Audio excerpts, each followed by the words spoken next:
Kia ora koutou, and welcome to South Pacific Muscle. Myself and Mike really doing our weekly check-in because it's been a while since we've had a good yarn, bro.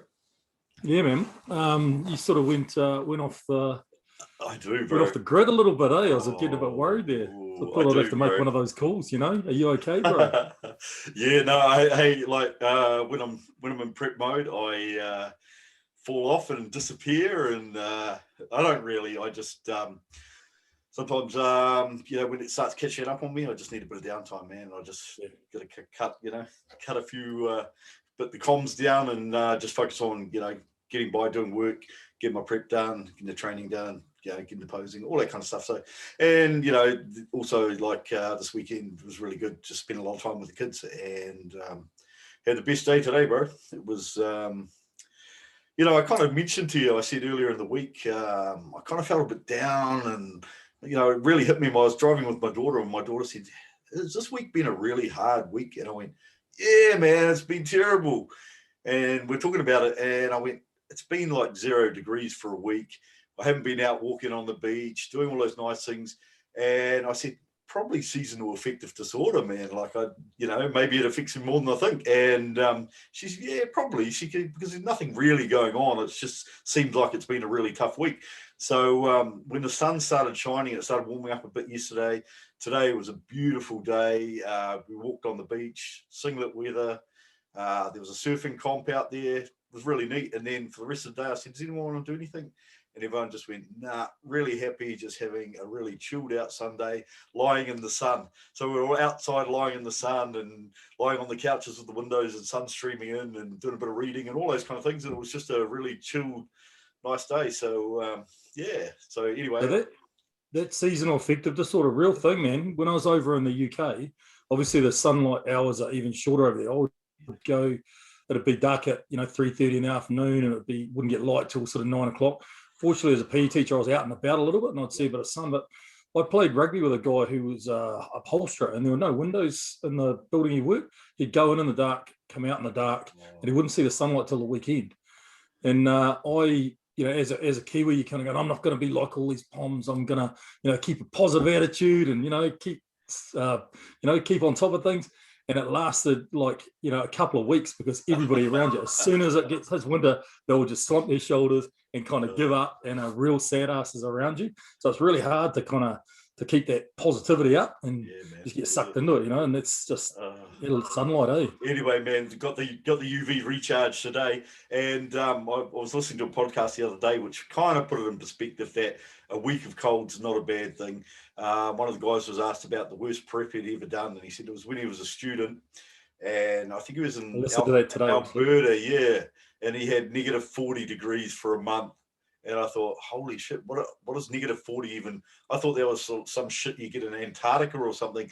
And he said you had to go out every class, start your car, otherwise your car would be frozen at the end of the day. And I was like, imagine prepping in that. That would be horrific. And I was like, I had a mate from Canada, and I said, what's minus 40 like? How's that different than, minus 10 or minus 8? He goes, minus 30, minus 40. It feels like minus 10. No different when you walk out. It just kills you quicker. Just leaches the heat out of you so much faster. You just die quicker. So that's scary. That's actually scary for, like if it hit negative 40, I don't think I would have enough clothes to actually stay warm. I just don't. I own I own a lot of t-shirts and a lot of singlets, man. But in terms of anything decent, I've probably got a few thermals from ski season, and that's probably about it. No real jackets, anything like that. Yeah, I'm relatively well kitted out down here. Yeah. You got the big stadium jacket would be the one, eh? Yeah, over the top of the puffer. Sometimes that's over the top of the merino. Oh. Yeah. I started wearing leggings, tights underneath my track pants when I go to work. And it's not even that bad. Talking about apparel, what's that snazzy shirt you got on there, man?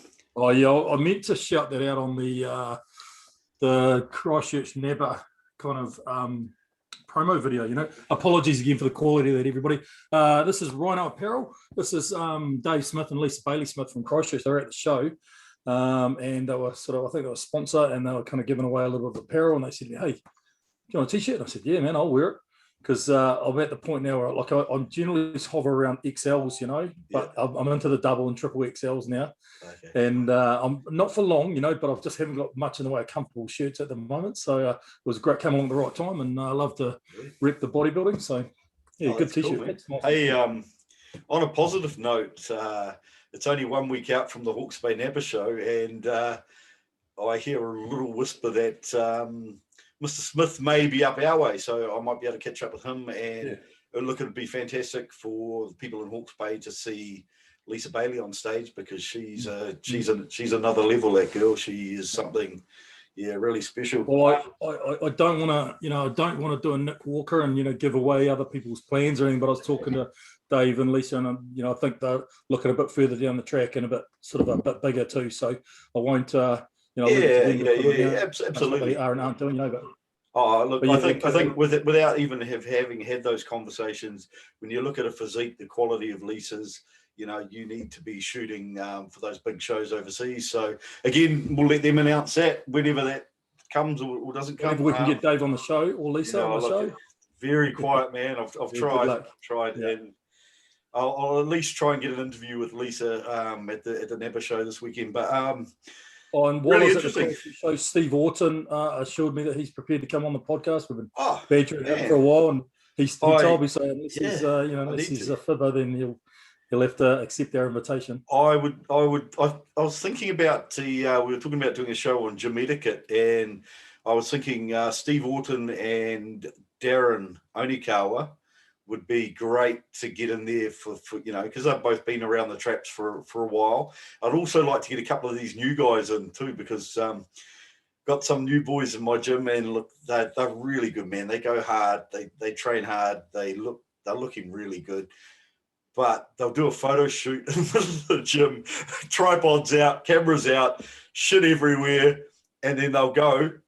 And I'm thinking, what about all the dumbbells and barbells? Someone's got to put this shit away, yo. And I'm training. I'm like, there's no fucking way I'm putting it away. So I'm not that fucking righteous. But, you know, it'd be interesting to see the young guys take, because they kind of they've grown up in a different era. You know, like we grew up in gyms that were owned by gym owners, and they had real personal investment in it. They trained it. They were bodybuilders themselves.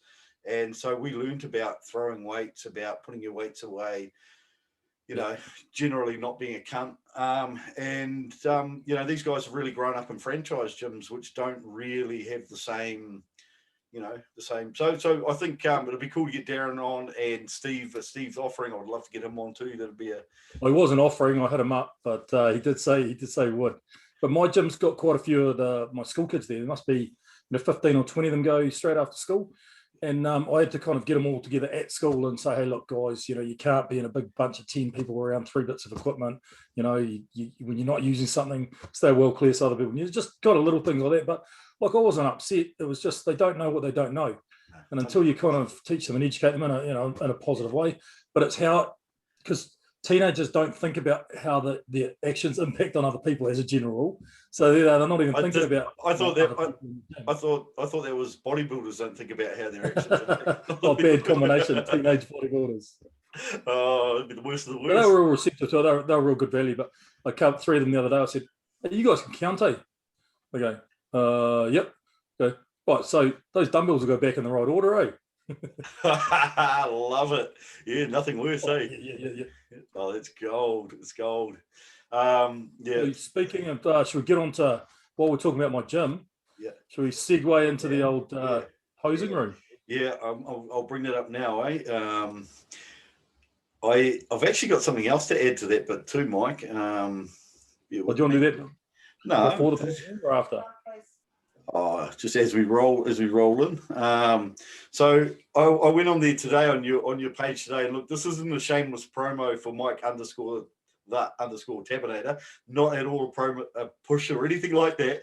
But I scrolled down, and it said Mike Tab, unlikely bodybuilder, and I laughed my fucking ass off. I was in tears. I was like, oh, that's gold, bro. And it's probably how you've always described yourself. But I kind of look at some of your photos, and I'm like, for an unlikely bodybuilder, there's plenty of people out there that think you're a pretty likely one too. So I thought that was all very amusing. Anyway, did you ever read? There was an old book way back in the day called Confessions of an Unlikely Bodybuilder. No, never read it. No. Sounds goody though. I might have to get onto that. Anyway, hey, the posing room. So Olympic Gym down in Mosgiel has put in a custom posing room. So people have been busting out. So we just thought we'd show what some gyms do to support bodybuilding. So I've got this one here. I was expecting some bodybuilders to be ready to roll. Oh, he looks the part. I've seen. I don't know about tackling the people and doing cartwheels. I'm not sure on that part, but they were doing pretty well. Oh, he's got the most muscular going, crushing it. Oh, Conan's a chip off the block, eh? Oh, Goofy, skinny white boy. Hey, chip off the. I think Delane had a something up on her page about the posing room too. So I think I might. Oh, that's pretty cool. I like the way she's done that. Yeah, it's clever. I didn't realise that. That looks really cool. Yeah. Where are we? Posing room. Can I get it? No, can't find it. Did she have one on her page? Or am I imagining that? I don't know. Maybe not. No. Well, anyway, so, like, talk me through how the posing room's set up, because I saw it had some angled mirrors, etc. Yeah, so Gary goes, oh, what do you think of this? I go, yeah, man, do it, you know. I think part of it is creating somewhere where bodybuilders can go. Part of it's getting them off the gym floor. Because, you know, when you're dropping the decks in the gym floor, or, you know, like there's a cardio, or there's a group fitness studio that we usually go into. But just, you know, he said, look, if it stops one person getting freaked out and leaving the gym, or if it brings one person into the gym, then, you know, then it's worthwhile. So I guess it's there available to be booked. So if people come and pay a casual, they can train and use the posing room. It's got a setup in there with a ring light and a sort of frame for your camera with a remote clicker. So you can kind of set that up, take photos yourself. But it's got the, you know, front mirror, obviously, and angled on the side, and then side mirrors. Yeah. But behind you, it's also got an angled mirror on the sort of, you know, near the side. Yeah. So you can turn around, look in that one, and see your back, and kind of do your, you know, your lat spreads and rear double biceps, and kind of move around in real time. So yeah, it's pretty cool. It's pretty good. Wow, that'll be, yeah. I mean, I went today and did some posing for probably the first time that I've been down just to do posing. So I went down and did some posing, and there was another guy doing some curls or something in the group studio. So I kind of just did it, took my shirt off, but wore my track pants. I was like, oh, I'm not really going to get in my undies in front of everyone. And, you know, not that it wasn't about me. It was more like, I don't want to make this guy feel uncomfortable. I'm standing in my fucking undies in the gym. But yeah, so having a posing room would be fantastic. Yeah. Well, I've got to do some posing now, don't I? No excuse. Free reign to fucking, wear your posing trunks even when you shouldn't be. Yeah, well, I definitely shouldn't be yet. So I went to use it after a workout, and I just said, look, I just want 5 minutes, you know, I'll just pop in there, have a quick look. They said, oh, do you want the clicker for the camera? I said, oh, I'm not ready to be taking photos anything just yet. Would have been worth videoing just you going through the poses, like just going through your quarter turns and stuff like that, because you'll be able to work out, okay, just some little tweaks that don't actually matter, that you're not in contest shape. You know, you still can kind of see that you're standing right or standing wrong. So from I kind of know what a lot of the issues are already, you know, like by posing off season, I'm so tied up through my pecs that I can't roll my shoulder back properly on my side chest, or my, you know, side relax. So there's already issues I know with my sort of musculoskeletal stopping me hitting my poses. Are you practicing both sides? Yeah, well, never you do both sides. Oh, I'm just I kind of go, this side chest looks better, and this one I can't grab my hand properly in the triceps. I'll use the other side. Yeah, no rhyme or reason. It just whatever works. Oh, that's cool though. I really like the idea of that. Be good to do a session in there and video it and see what it looks like. See what the footage looks like. Yeah. Well, next time you're down. No, so I'm thinking because you're down there. Sorry. Because you're down there, you can do the posing.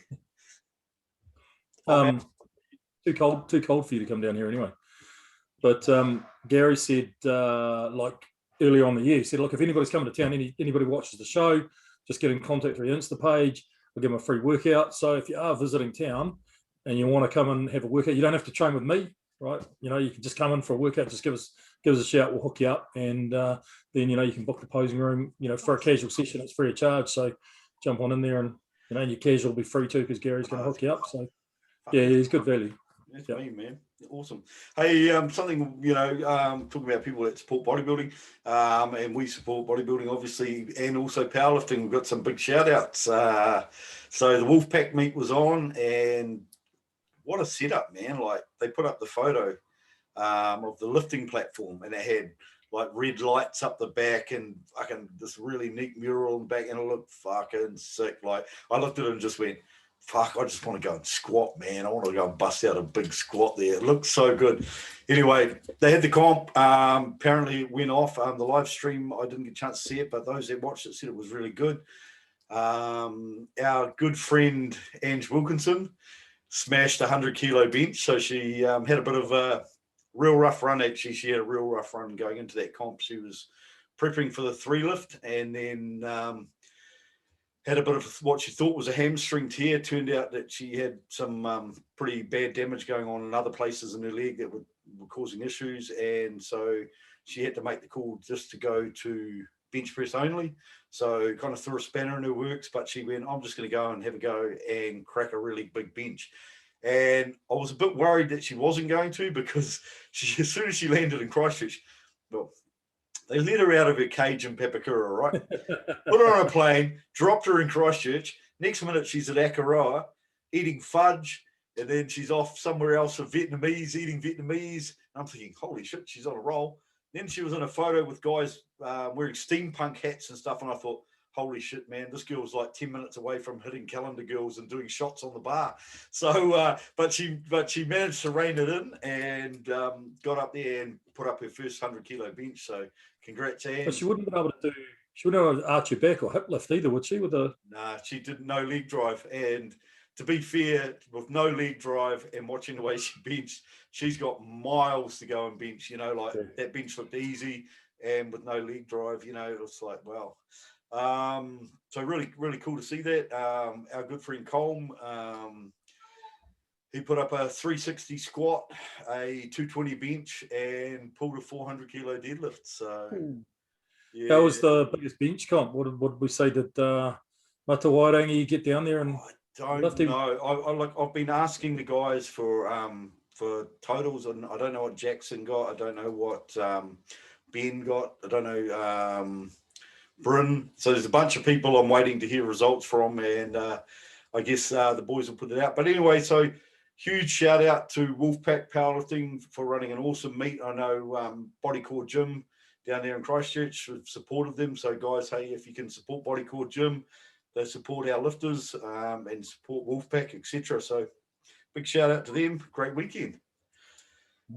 And the bodybuilding calendar. So this weekend, I just said we've got the Hawke's Bay show. Are you going to go and do some filming there? Are you going to interview some people? Or 100%. I really want to go along and just watch as well, because a bunch of young guys from the gym that are competing, and a couple of them are peeled out of their minds, man. There's not a lot to them from a size perspective, but they've got good shape and they are shredded. So looking forward to that. There's also, if you bring good condition, eh? Yeah, there was also a guy at my gym. I've seen him train once before off season, and he threw the 50s round pretty comfortably. And I thought, oh yeah. And he turned up in the gym the other day and whipped off a shirt, and obviously he's competing. There's no other. He's absolutely peeled. He's almost like sort of like Ephraim's shape, a cross between him and J Rob. Really round, 3D looking muscle, and he looked really hard through the upper back. So I don't know what everything else looks like. Apparently his legs look pretty phenomenal from what I've heard. So looking forward to seeing Cleveland hit the stage. So that's kind of exciting from a local perspective, but also to have people like Lisa down there. So should be good. Yeah, I hope they get some good numbers. Numbers were down on the Christchurch show, so it'd be good to see a good size show. Yeah, it's good. It should be. I've heard 40 something is the number. Oh, nice. That's okay. Yeah, not bad for a little regional. Yeah, so yeah. So looking forward to that, and that's at for those that are in Hawke's Bay. If you want to go check it out, it's at Lindisfarne College in the new auditorium. So it should be an amazing venue, actually. That auditorium's pretty flash. So looking forward to that. Should be cool. Hey, can I just suggest that you make sure you click on the autofocus before you start filming the interviews? Rookie, what a rookie, eh? Yeah, what a rookie. Rookie year. Oh, that's gold. What else going on down that way? Oh, well, I don't know. Should we talk training? I'd started up with Kurt Dell, next level. But it's been a funny old time, as you know. But if anybody else cares, I've had a pretty rough sort of last 3 or 4 weeks. I had an infection in my shin, which I don't know where that came from. I had some antibiotics for a couple of weeks to clear it up, and then started into some migraines. I get cluster migraines. Last time I had them was a couple of years ago, but for a period of sort of 2 to 6 weeks, I get, sort of 1 or 2 a day. And so I started into those a couple of weeks ago, and oh, here we go, because it impacts on my sleep and, the psychological strain of just being in pain for good, 2 or 3 hours at a time is pretty tough. So, and then I had a real brutal one on Tuesday night, and then woke up and I'd caught the kid's tummy bug that I brought home from school, vomited everywhere. And so I had a couple of days, I didn't eat till 4 in the afternoon. And so I'm trying to send Kurt my check-ins going, oh, look, sorry, mate, we're not gathering a lot of good info right now because it's I was on plan, said, right through till Tuesday, and then, didn't eat till 4 o'clock on Wednesday, back on plan on Friday. And things are going really well. Like, I'm pretty full. There's a lot of stuff in there that, I've been around, I've coached other people, and I can put together a pretty good plan. But there's stuff that is in the plan that's like, oh, you fuck, I probably should have been doing that anyway. But someone else, I've paid someone else, and someone else has told me to do it, so I just go do it. It's all the, ancillary products, the vitamins, minerals, even just saying, on your off days, on your non-training days, half an hour of mobility and stretching and posing, and go, well, fuck, it's a no-brainer. I should have been doing that anyway. I'll tell you what, sometimes a coach is just purely accountability for the shit that if you really thought about it, you should be doing anyway, and you actually know you should have been doing, but no one's held you to account on those things. Like when you have to report in and say, oh, I missed a couple of cardios because it was pretty cold and I didn't want to get outside. So, I'm fucking leaner anyway, so I didn't worry about it. But now it's like, if I wake up and I think, oh, fuck, it's just too cold, I'm not doing it, it's raining, whatever, then I know I'm standing on a fucking treadmill at 7:30 that night. So, I haven't got the choice. I got pretty lean in 2019. Yep. And so, I can get myself in pretty good condition, but I have never really come in full and hard and dry. And I tasked him with, like, I want you to nail that last couple of weeks, with me. You do whatever you want between now and then. Like, I'll do whatever, just experiment, just throw different foods at me, whatever you want. Steady as she goes, or change some stuff up. But if I've asked him to do that, and then I don't do what he's put in the plan, how are we gathering information? How are we working towards that when he's given me a plan and I've gone, oh no, I didn't eat that, I couldn't be bothered doing this, and I didn't do my, whatever it is. I've got to follow that. Otherwise, I'm doing him a disservice. Yeah, I've got a question for you. How long do you think? And it's going to vary by individual, understand that. But how long do you think it takes for a coach to take on someone that, they've only ever seen photos of, they don't know how they train, they don't know how they eat, they don't know any of those sort of things. How long do you reckon it takes for a coach to know that person enough to be highly effective in terms of increasing that person's performance on stage as a bodybuilder?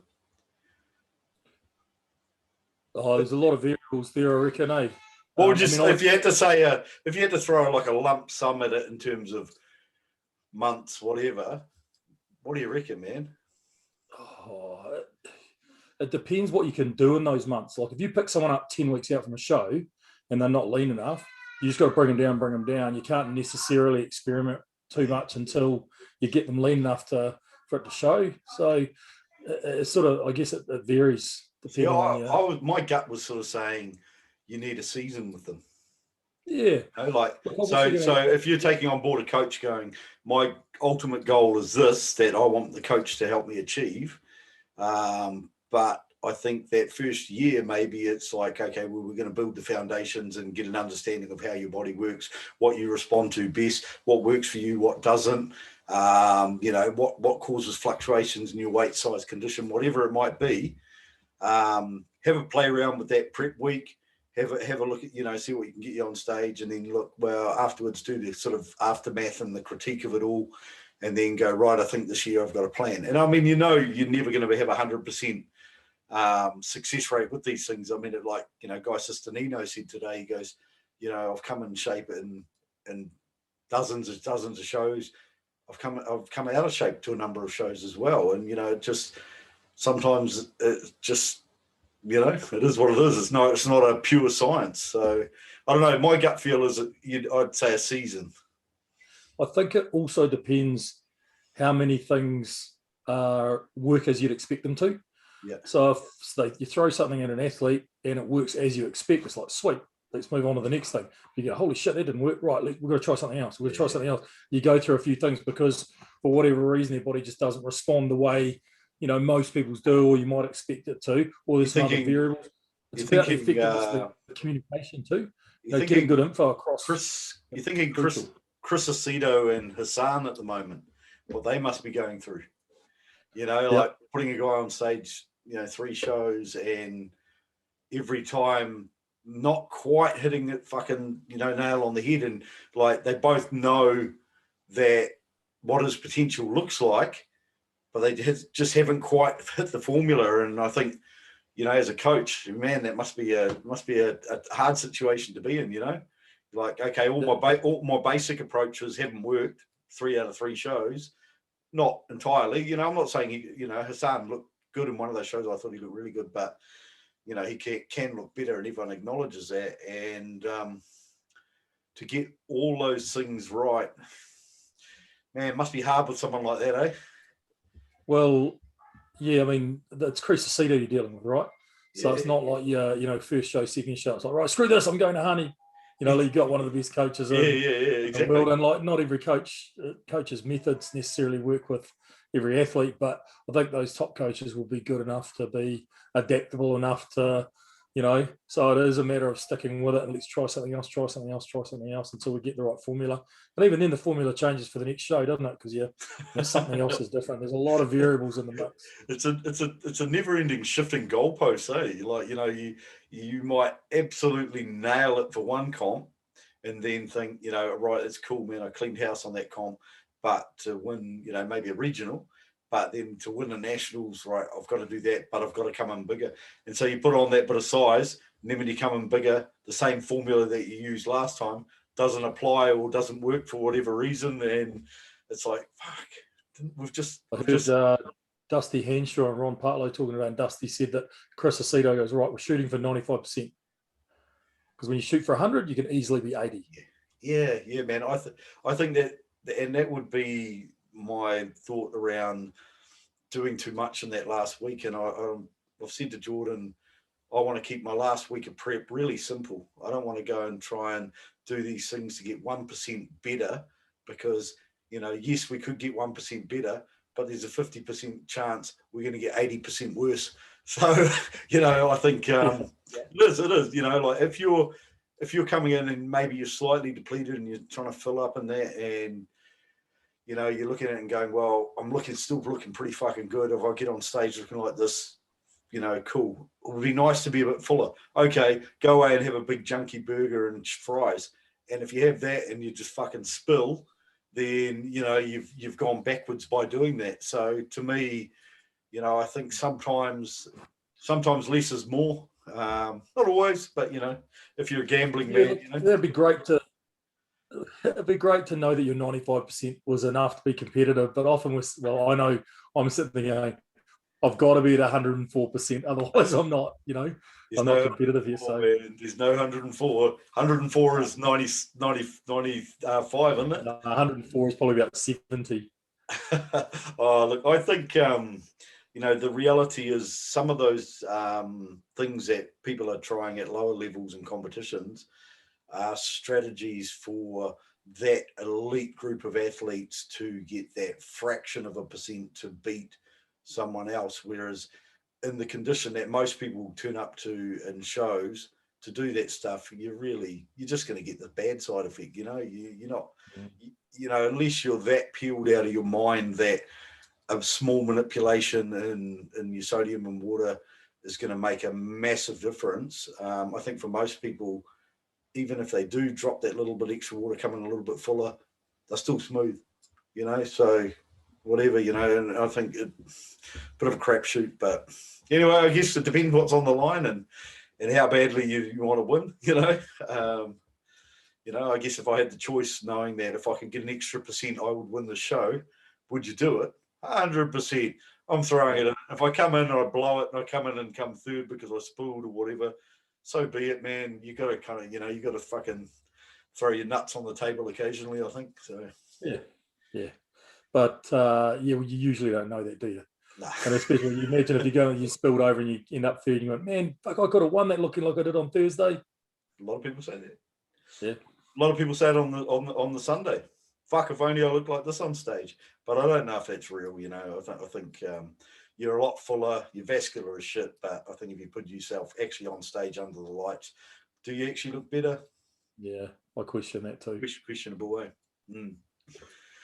Right, so that's kind of local bodybuilding. 5 weeks after that, we've got Mateo's show, so hopefully we'll get Mateo on for a yak about that. I can't remember what else is going on locally.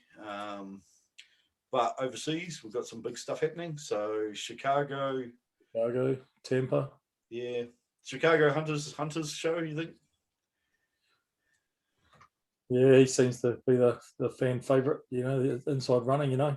Yeah. The other person I can think of really is probably Charles Griffin. So we'll bring him up, just so you can see, because I don't think a lot of people know him that well over here anyway, but he's definitely. Oh, so that's the lane from 2007, just for the South Island before she went and won the universe. So here you go. Yeah, he's a unit. How's that? How tall is he, do you know? No, I don't know his stats. He's one of Matt's guys. I don't know his overall stats. Here you go. Like pretty nutty, eh? Those hamstrings. Oh. Yeah. So that's that was yeah. What's that? 40 days out. So 6 weeks out.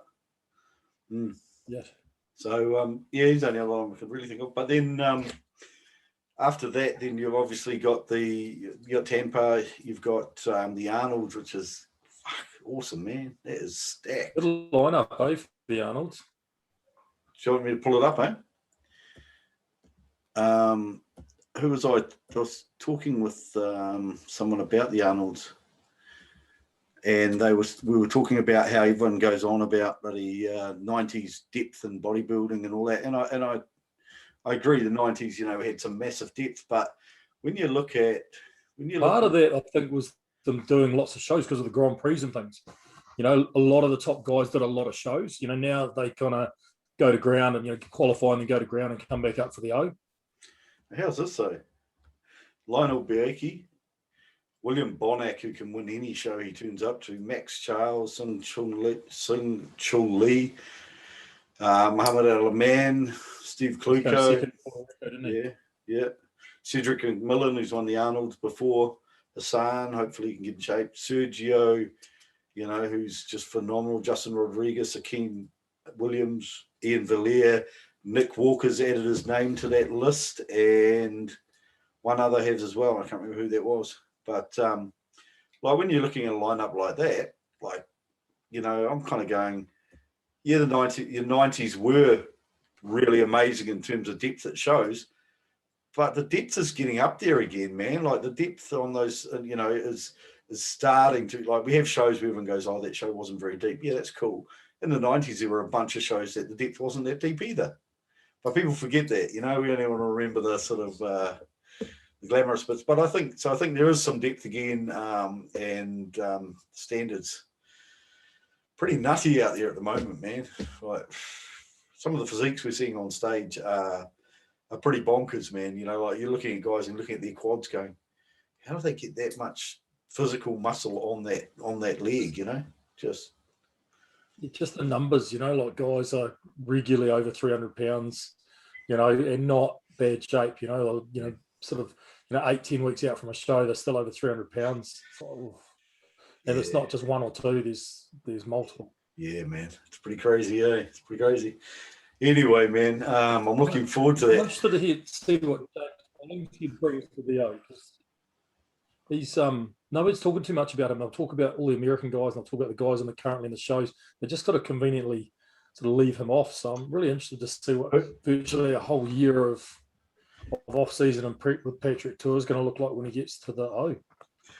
Oh, I think he's going to bring something, eh? I think there'll be a lot of people that say, oh, he's amazing. They'll jump on and ride his nuts like they did with Nick, and everyone's his number one fan. But I think James just one of those guys that works away. He's kind of, he talks about Yates a lot, but he kind of lives a bit like the modern version of Yates, stays home, does his thing, keeps out of the social media profile.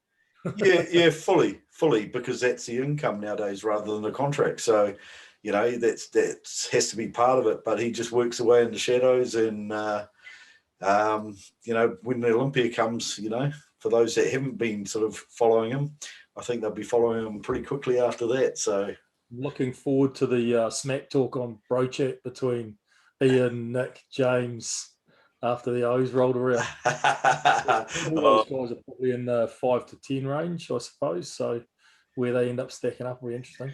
Yeah. It's going to be a good year anyway, man. I'm really looking forward to it. So good times. Nothing more really to talk about. I've got a big salmon fillet waiting to eat. So, good times, no carbs. It's down to that already, bro. Yeah, so you're doing the evening cardio. Is it like, was it instead of or as well as? Because you're still like 13 weeks out, aren't you? Oh, look, my, I guess it's perception, isn't it? So I put a evening cardio up on Instagram, but reality was that I woke up and I was like, fuck, it's cold. I'm not going. And I was like, I know I can do this after training. So I finished training, jumped in the car, and I said to Dave, shit, I forgot, I've got to do cardio. Oh, we'll go do groceries and we'll go home and then I'll hit cardio. So I just went out. By that time it was pitch black. So I got out and did cardio, but I'm only doing 20-minute walks, man. And I'm trying to push my walks a little bit harder than what I was doing, but nothing silly. So yeah, but we've got some days where the carbs are starting to get shaved out and things are starting to change. So yeah, well, good times. So we'll leave it at that for tonight. Really good to get on again and have a bit of yarn. So I'm missing it a bit, to be honest. And for everyone out there, I hope you enjoyed our little wander, and we will catch up with you later in the week and hopefully lock down some stuff. We'll get that gym etiquette one rolling so we can give you our gym etiquette. We'll make it our rules for gym etiquette. Right, guys. A bit of a vent. We can have a vent. Take See you later. care, people.